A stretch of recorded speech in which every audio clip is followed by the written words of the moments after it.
الأخ نسيم يقول: شيخنا، شنو رأيك بما قاله مؤخرا أحد الرواديد عن شاعر في قصيدته وعن أهل الكوفة بأن طينتهم لعينة؟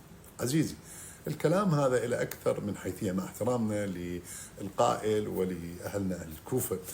الحيثية الأولى أخي الكريم هو الفارق الزمني. يعني احنا الآن نعيش في 2025 والكوفة في زمن الحسين عليه السلام سنة 61 للهجرة.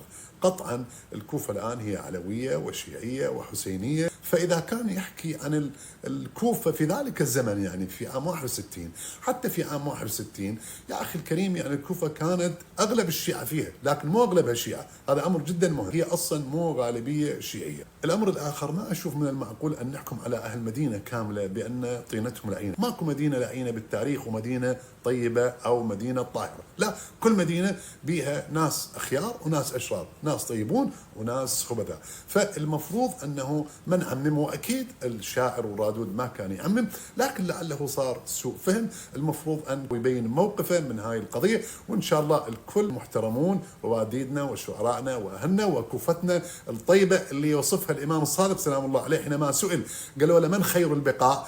قال: الطيبة فيها مسجد سهيل. طبعا بعد مكة والمدينة، فالكوفة تاريخيا هي طيبة وموالية لأهل البيت عليهم السلام.